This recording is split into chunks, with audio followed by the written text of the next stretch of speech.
सोनम वांगचुक हे अतिशय उत्कृष्ट शास्त्रज्ञ म्हणायला पाहिजे. त्यांना खरं तर ते इंजिनियर आहेत, पण त्यांनी ज्या ज्या गोष्टी देशासाठी केल्या होत्या त्या मुद्दाम मी सुरुवातीला सांगणार आहे. कारण भारतीय सैन्यासाठी त्यांनी गलवान व्हॅलीमध्ये जिथे -15 टेम्परेचर असतं तिथे त्यांनी त्यांच्यासाठी घरं बनवली, ज्या घरांच्या आत टेम्परेचर +15 राहील, म्हणजे 30 डिग्रीचा फरक पडेल असं त्यांनी घरं बांधली.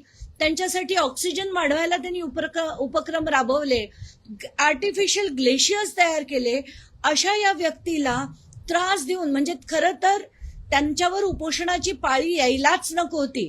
पहिल्याच दिवशी खरं तर सरकारने बोलवून त्यांच्याशी चर्चा करणं अपेक्षित होतं, पण पहिले 4-5 दिवस त्यांनी काही केलं नाही, 10 दिवस केलं नाही, 20 दिवस केलं नाही, आणि तब्बल 21 दिवस त्या माणसाला उपोषण करायला भाग पाडून त्यांच्याकडे ढुंकूनही न बघता, चर्चा तर दूर की बात, एक व्यक्तीला पाठवलं देखील नाही. इतकं निर्दयी, निष्ठूर, दिशाहीन, त्यांना ज्यांना संवेदना नाही असं सरकार, कारण ते सज्जन माणसांचं सरकार नाही. मी आज मुद्दाम हे म्हणावं असं वाटतंय की सज्जन माणसं असती, ज्यांना हृदय असतं, अशा माणसांनी तात्काळ त्यांच्याशी चर्चा केली असती. पण तसं न करता त्या मुलांना, त्या सोनम वांगचुकांना इतके दिवस त्रास दिला, आंदोलन करू दिलं, मग गपचूपपणे PIL करून घेतलं, कोर्टाच्या ऑर्डर्स घेतल्या की वेळ पडली तर तुम्ही त्याच्यात इंटरव्हीन करा असं सांगण्यात आलं. आणि ते इंटरव्हेन्शन हे आज सकाळी 7 वाजता जबरदस्तीने त्यांना तिथं उचलून नेऊन तिथे अभिजित डिपकेला देखील सरकारने डिटेन्शन करून त्याला रस्त्यातनं फरफटत नेलं, त्याला मारलं. काय सरकार आहे, काय सरकार आहे. पूर्वीच्या काळात निदान एक उपोषणाला, आंदोलनाला एक काही मान असायचा की सरकार येऊन बोलणी करायचं. आता या सरकारला काहीच पडली नाहीये. हेच त्यांनी शेतकऱ्यांच्या आंदोलनात केलं, हेच त्यांनी त्या फिमेल रेसलर्स होत्या, त्या विनेश फोगाट वगैरे, त्यांच्याबरोबर देखील हेच केलं. ब्रिजभूषणांवर कुठलीही कारवाई केली नाही, आणि तसंच हे तिसऱ्यांदा आता या सरकारने केलंय. हे भावनाहीन, निष्ठूर, असंवेदनशील सरकार आहे. आणि त्यांचे रिपोर्ट्स सगळे योग्य होते. माझ्याकडे त्यांचे सगळेच्या सगळे ECG रिपोर्ट आहेत, ब्लड रिपोर्ट्स आहेत. हो, फास्टिंगमुळे जे जे खाली येतं ते त्यांचं आलं होतं, पण गेले 8 दिवसाचे रिपोर्ट, हा 11 तारखेपासूनचा रिपोर्ट आहे माझ्या हातात. त्यांचं ब्लड प्रेशर ठीक होतं, जे 11 तारखेला होतं ते आत्ता होतं. मग असं काय झालं की त्यांना तात्काळ तिथनं उठवण्यात आलं? त्याचं कारण पार्लमेंट सेशन 20 तारखेला सुरू होणार, तिथे आपल्याला कुठलाही मोर्चा नको, आपल्याला कुठलीही गडबड नको, म्हणून तुम्ही जगा, तुम्ही मरा, काही फरक पडत नाही. मुलांची 21 मुलांची आयुष्य संपली, त्यांना काही फरक पडत नाही. पण आमचा इगो महत्वाचा, तुमचं अस्तित्व महत्वाचं नाही, हे या सरकारने पुन्हा एकदा दाखवून दिलंय. पण मला असं वाटतंय, मी आता अभिजितशी बोलणार आहे, तो सध्या त्या परिस्थितीत नाहीये, पण आत्ताच्या घटनेला गीतांजली, ज्या सोनम वांगचुकांच्या पत्नी आहेत, त्या तिथे सफदरजंग हॉस्पिटलमध्ये गेल्या. त्यांना नुसतं सांगण्यात आलंय की पोटॅशियम ड्रॉप झालंय. रिपोर्ट मागितला, दिला नाही, त्यांचा फोन काढून टाकला, त्यांना कुणाशी बोलू दिलं नाही, म्हणजे वांगचुकांशी तर दूर. तर त्यांनी अतिशय फर्मपणे सांगितलंय की कुठलाही ड्रिप लावायचं नाही, कुठलाही त्यांना काही लावायचं नाही, औषधं चालू करायची नाहीत, कारण त्यांना विलिंगली जे करायचंय ते त्यांना करून दिलं गेलं पाहिजे, असं वांगचुकांच्या पत्नी म्हणतायत. पण तसं होऊ दिलं जात नाहीये. आत्ताच्या घटनेला त्यांच्या ऍडव्होकेट्सना, डॉक्टर्सना, कोणालाही आत जाऊ दिलं जात नाहीये. सगळेच्या सगळे, म्हणजे खरं तर त्यांची देखरेख ठेवणं सुरुवातीपासनं हे सफदरजंग किंवा एम्स त्या तिथल्या हॉस्पिटलचं काम होतं. तेव्हा केलं नाही, तेव्हा नाशिकचे एक डॉक्टर नितीन दिघे ते त्यांची काळजी घेत आहेत.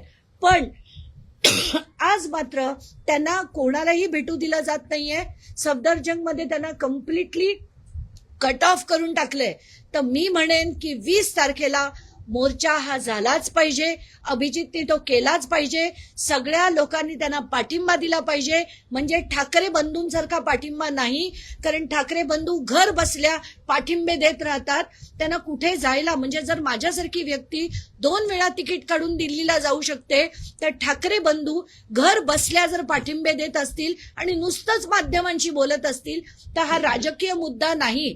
तुमच्या मुलांना निदान अमित आणि आदित्य हे दोघं तरी जाऊ शकत होते, पण ते करणार नाहीत, कारण त्यांना सगळे राजकीय मुद्दे आहेत.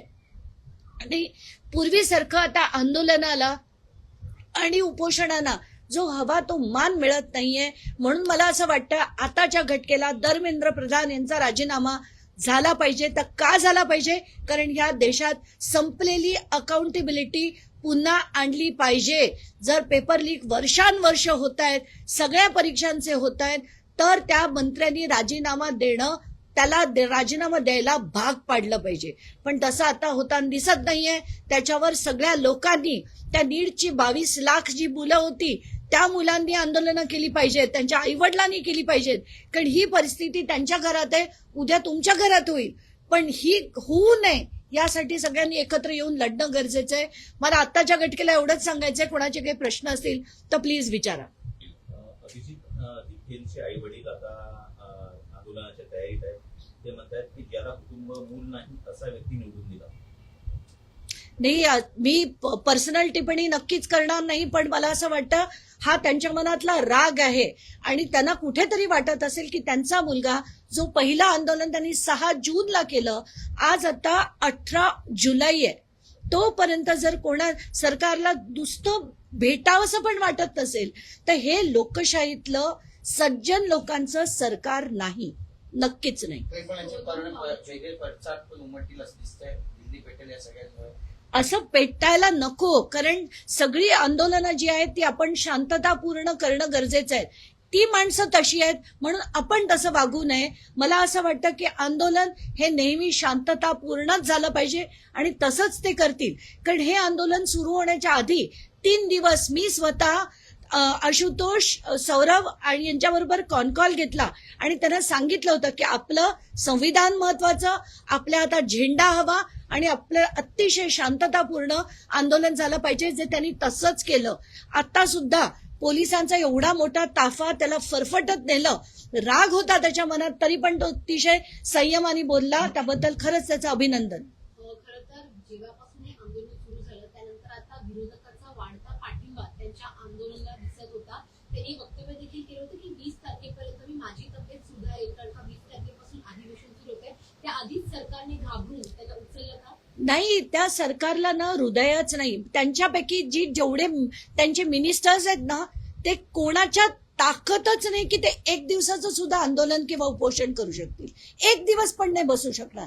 मला खरंच सांगावं, अमित शहानी 1 दिवस अमित शहानी उपोषण करून दाखवावं, सकाळपासून संध्याकाळपर्यंत, ते सुद्धा त्यांना जमणार नाही. तर जो माणूस 20 21 दिवस उपोषण करतोय, आणि का, तर आपली एज्युकेशन सिस्टम सुधारावी म्हणून, त्याच्यासाठी त्या माणसाने केलं, तर त्याला सुद्धा तुम्ही बोलण्याची सुद्धा तुम्हाला गरज वाटत नाही. इतकी जी मगरुरी आहे ना, त्यांच्या मनात डोक्यात गेलेला माज आहे ना, त्यांना पक्ष फोडायला वेळ आहे, राष्ट्रवादीशी बोलायला वेळ आहे, एकनाथ शिंदेशी बोलायला वेळ आहे, पण सोनम वांगचुकांशी बोलायला वेळ नाही. हे त्यांचा मगरुरी, त्यांचा अभिमान, त्यांचा गर्व, एक दिवस ही जनता त्यांना त्यांची जागा दाखवेल. पण उद्धव ठाकरे आणि राज ठाकरे 19 जुलै रोजी शिवतीर्थावरती का, कशासाठी?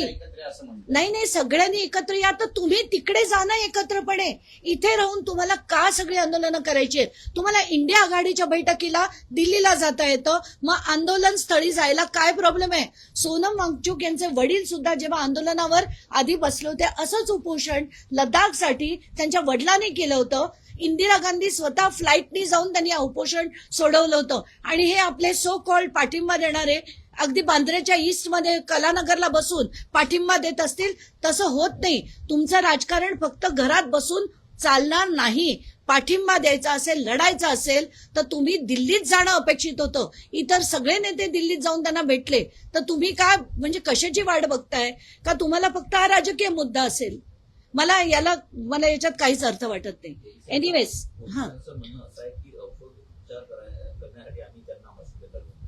आणि कुठले उपचार, पण असं काय बदललं? कारण काल रात्रीचे रिपोर्ट माझ्याकडे आहेत, काल रात्रीपर्यंत काहीच बदललं नव्हतं. तुम्ही म्हणता तुम्ही ब्लड टेस्ट केली, तर ते रिपोर्ट दाखवा ना बायकोला. का दाखवत नाहीये ते रिपोर्ट? न दाखवता त्यांना नुसतं सांगितलं की पोटॅशियम ड्रॉप झालंय. किती ड्रॉप झालंय, काय झालंय, बायकोला सांगण्याची गरज नाही वाटत. आणि नुसता चाललंय ते आत्ताच्या घटकेला फक्त नाटक चाललंय. यांना कोणालाच काही पडली नाहीये. त्यांना फक्त 20 तारखेला इथे मोर्चा येऊ नये, आता उचला आणि घाला बस, आणि हे आंदोलन मिटवून टाकायचं. कारण त्यांच्या हातात ताकद आहे, त्यांच्या हातात पोलीस आहेत. पावसाळी अधिवेशनाच्या पार्श्वभूमीवरच हे करण्यात आलं. नक्कीच प्रश्नच नाहीये त्याच्यात. आज अमित ठाकरे दिल्लीला गेले जंतर मंतरवर, मात्र तिथे सोनम वांगचूक नाहीये. मात्र त्यांनी अभिजित टिपकेंची भेट घेतली, तिथे समर्थन देण्यासाठी ते दिल्लीला पोहोचले. फार लवकर त्यांना ते कळलं की आपण गेलं पाहिजे. अगदी 21 दिवसाची वाट बघत होते, पण आज गेलेत तर त्यांचं अभिनंदन म्हणायला पाहिजे. आणि तिथे राहा, 20 तारखेपर्यंत राहा, त्या मोर्चाला देखील उपस्थित राहा आणि वडिलांनाही घेऊन जा. वडील काही तितके म्हातारे झालेले नाहीयेत तुमचे. ठीक आहे, थँक्यू.